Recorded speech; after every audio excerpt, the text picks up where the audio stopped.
नमस्कार, Ashish sir YouTube चॅनलवर तुमचं सर्वांचं स्वागत आहे. मागच्या मागच्या टॉपिक मध्ये आपण लिंग म्हणजेच काय, लिंगाचे प्रकार किती आहेत, लिंग कशा प्रकारे ओळखतात, अकारांत नामाचे स्त्रीलिंग करताना काय बदल होते, आकारांत नामाचे स्त्रीलिंग करताना काय बदल होते ते आपण बघितलं. याच्यानंतर इकारांत नामाचे स्त्रीलिंग करताना काय बदल होते ते बघितलं. त्याच्यानंतर संस्कृत मधून आलेले जे शब्द आहेत त्याचे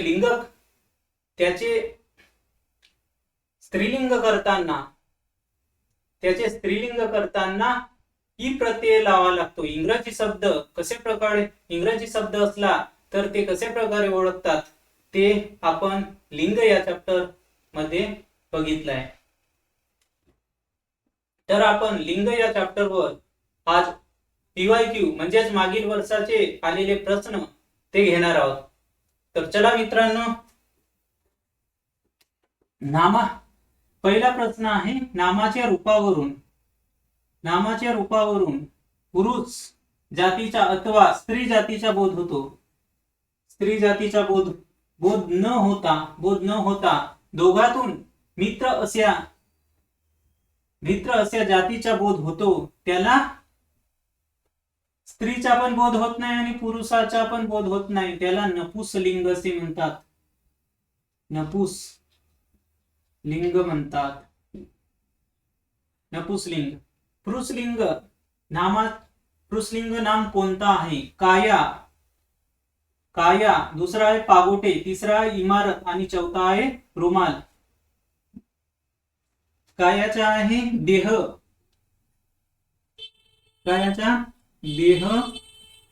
काया शरीर. देह आहे पुरुष, काया आहे स्त्री. म्हणजे काया हा स्त्री, देह काया शरीर म्हणजे हा नाही आहे. काया हा स्त्री आहे, पुरुषलिंग पाहिजे. पांगोटे, रुमाल, पागोटे आणि पगडी. हा आहे पुरुषलिंग, हा स्त्रीलिंग आहे आणि हा नपुंसकलिंग आहे पगडी. तर इमारत म्हणजे इमारताचे काय आहे?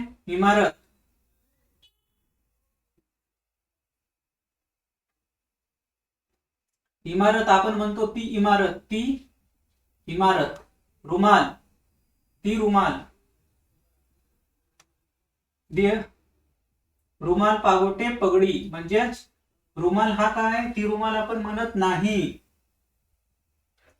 तर चौथा तो रुमाल म्हणतो आपण. तो रुमाल, ती रुमाल म्हणत नाही मित्रांनो, तो रुमाल म्हणतो. म्हणून चौथा हा ऑप्शन पुल्लिंग आहे. टाक या शब्दाचा लिंग कोणता? टाक पुल्लिंग, स्त्रीलिंग आणि नपुंसकलिंग. टाक या शब्दाचा लिंग आहे नपुंसकलिंग. तो टाक पुल्लिंग आहे मित्रांनो. टाक या शब्दाचा लिंग कोणता? तर पुल्लिंग आहे. पुस्तक या शब्दाचे लिंग कोणता? नपुंसकलिंग, दुसरा आहे पुल्लिंग आणि तिसरा स्त्रीलिंग आणि चौथा आहे नपुंसकलिंग. तर पुस्तकचा ग्रंथ,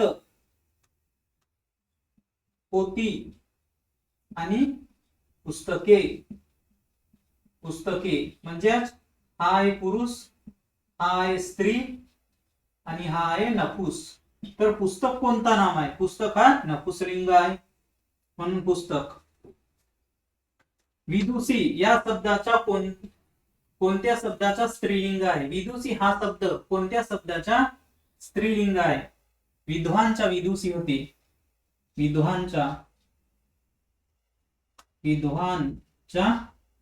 विदुषी हा स्त्रीलिंग आहे. विद्वानचा विदुषी,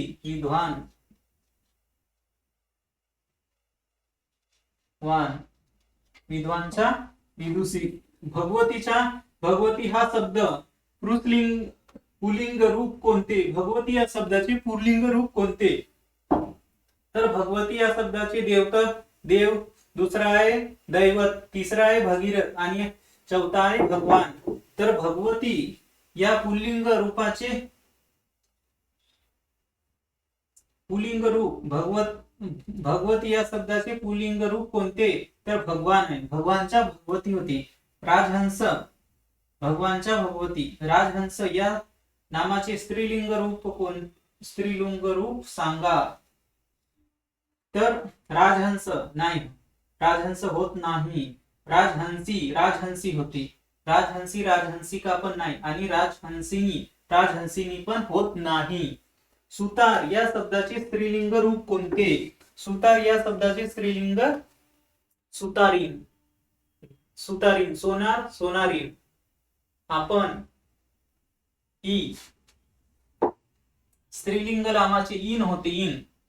इन तर असा कुठं आहे? सुतारच्या सुतारीन. सुतारीन होते. जोड्या जोडवा. मोरचा काय होते? मोरचा लांडोर. रेडाचा म्हैस. बोकाचा भाटी आणि बोकडचा शेळी. आता याच्यानंतर 11वा प्रश्न आहे गायरान. गायरान या शब्दाच्या लिंग ओळखा. गायरान हा शब्द काय आहे? सामासिक शब्द आहे. आणि आपण सामासिक शब्दाचा लिंग कसा ओळखतो? शेवटच्या शब्दावरून सामासिक शब्दाचा लिंग ओळखतो. तर गायरान, रान, ते रान म्हणतो आपण. तो रान म्हणतो का? तो रान पण म्हणतो, पण ते रान म्हणून हा नपुसलिंग आहे. लिंग. पेन या शब्दाचे लिंग ओळखा. पेन आपण ती पेन म्हणतो. ती पेन म्हणतो का? नाही. स्त्रीलिंग पेन ही नाही. तो पेन किंवा ते पेन म्हणतो. ती पेन म्हटल्या जात नाही. ते आपण म्हणतो ती पेन, चुकीचं आहे. तो पेन किंवा ते पेन म्हणतात. तर पुल्लिंग स्त्रीलिंग नाही आहे पेन. नपुसलिंग आणि पुल्लिंग आहे. तर चूक ब आहे, म्हणजे हा पण चूक आहे. ड आणि क. स्त्री पेन हा शब्द पुल्लिंग आहे आणि नपुसलिंग पण आहे. म्हणून आन्सर पहिला ऑप्शन येईल. माझे गाव मला फार आवडते. तर गाव हे लिंग, गाव ह्या शब्दाचे लिंग ओळखा म्हणते. माझे गाव मला आवडते. तर गाव ह्या लिंगाचे शब्द ओळखा. गाव आपण म्हणतो तो गाव, नाही ते गाव. ते गाव म्हणतो म्हणजेच नपुसलिंग आहे. स्त्रीलिंग म्हणतो का? ती गाव म्हणतो का? नाही, हा चुकीचा आहे. पुल्लिंग तो गाव म्हणतो, पण ते नाही. ते गाव, तो गाव, ते हा बरोबर आहे. म्हणजे गाव हा शब्द नपुसलिंग आहे. ओढा या शब्दाचे लिंग ओळखा. तो ओढा म्हणतो आपण. म्हणजे ती ओढा म्हणतो का? नाही. ते ओढा म्हणतो का? नाही. तो ओढा. तो ओढा हा पुल्लिंग आहे. पुल्लिंग. पुरणपोळी या शब्दाचे लिंग ओळखा. पुरणपोळी हा कोणता शब्द आहे? सामाजिक शब्द आहे. सामाजिक शब्दाचा आपण इथंच बघितला. शेवटच्या शब्दावरून सामाजिक शब्दाचा लिंग ओळखले जाते. तर पोळी, ती पोळी म्हणतो. म्हणजे हा स्त्रीलिंग आहे.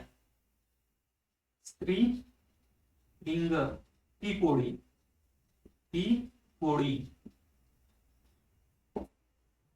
योग्य वाक्य शोधा. लिंग हे नामाच्या रूपावरून ओळखतात.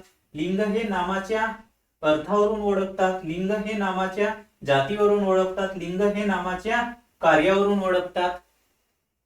तर आपण मागच्या टॉपिक मध्ये लिंग म्हणजेच काय, नामाच्या रूपावरून एखादा घटक काल्पनिक आहे की वास्तविक आहे, नर जातीचा आहे की मादी जातीचा आहे, की नर आणि मादी जातीचा नाही, हे कशावरून ओळखतो?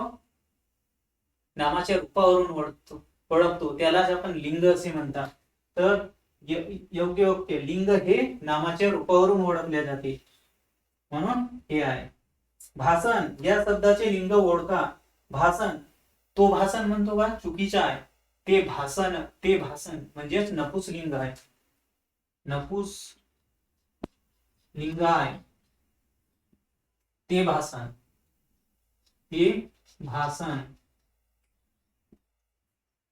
नाव या शब्दाचे लिंग ओळखा. नाव, ते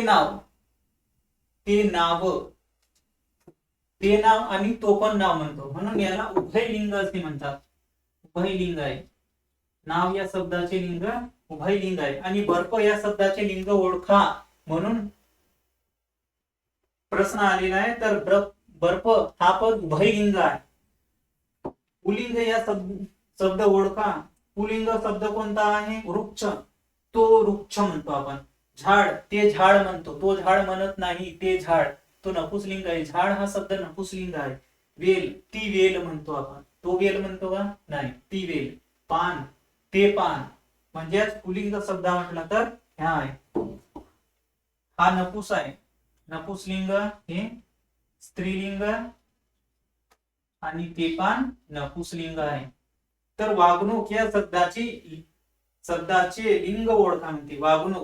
वागणूक हा शब्द ती वागणूक म्हणतो. ती वागणूक, त्याची वागणूक, ती वागणूक चांगली नाही. तर ती हा कशासाठी ओळखतो आपण, स्त्रीलिंगासाठी. जर तुम्हाला पुरुषलिंग जर ओळखायचे असेल तर शब्दाच्या अगोदर तो हा शब्द वापरावा लागतो. आणि स्त्रीलिंग ओळखायचे असेल तर शब्दाच्या अगोदर ती हा शब्द वापरावा लागतो. आणि नपुंसकलिंग ओळखायचे असेल तर शब्दाच्या अगोदर ते हा शब्द वापरावा लागतो. आणि संस्कृत मधून आलेले शब्द, संस्कृत मधून मराठीमध्ये आलेले शब्द त्याच्या स्त्रीलिंग करायचे असेल तर शब्दाला ई हे प्रत्यय लावला जातो. जसा युवकच्या युवती, श्रीमंतच्या श्रीमती, विद्वानच्या विद्वती, भगवानच्या भगवती, विदुषीच्या विद्वानच्या विदुषी याप्रमाणे होतो. आणि इंग्रजी शब्दाचा जर तुम्हाला स्त्रीलिंग करायचा असेल, तो इंग्रजी शब्द आहे तो स्त्रीलिंग आहे, नपुंसकलिंग आहे की पुरुषलिंग आहे, हे जर ओळखायचे असेल तर इंग्रजी शब्दाला अगोदर मराठीमध्ये रूपांतर करावे लागते. आणि मराठीवरून त्या शब्दाचा लिंग ओळखावे लागते. जर मित्रांनो तुम्हाला याची पीडीएफ नोट हवी असेल तर 9637064374 या नंबरवर नोट्स म्हणून पाठवावे. जर तुम्हाला आज याच्यापासून काहीतरी शिकायला मिळाले असेल तर आशिष सर एज्युकेशन युट्यूब चॅनलला लाईक करा, सबस्क्राईब करा आणि आपल्या मित्र मैत्रिणींपर्यंत शेअर करा. इथं आज आपण 21 ऑब्जेक्टिव्ह घेतलं. याच्यानंतर पूर्ण सिलेबस, मराठीचा पूर्ण सिलेबस झाल्यानंतर आपण ऑब्जेक्टिव्हची सिरीज चालू करणार आहे. पूर्ण एका टॉपिकवर जेवढे प्रश्न आलेले आहेत 2011 पासून तर 2025 पर्यंत पूर्ण आपण घेणार आहोत मित्रांनो. याच्यानंतर आपण मागच्या जर तुम्ही टॉपिक व्यवस्थित बघितल्या नसाल तर व्यवस्थित बघून टाका मित्रांनो. ते जर तुम्ही बघितल्या, कोणतेही एक्झाम असो, कंबाईन असो की राज्य सेवेच्या एक्झाम असो, पोलीस भरती असो, तलाठी भरती असो, त्या एक्झाम मध्ये तो टॉपिक विचारलेला आहे. आणि त्या व्हिडिओ मध्ये मी डिटेल मध्ये सांगितलेले आहे. मोठा व्हिडिओ झाला असल्यामुळे. थँक्यू, धन्यवाद, जय हिंद.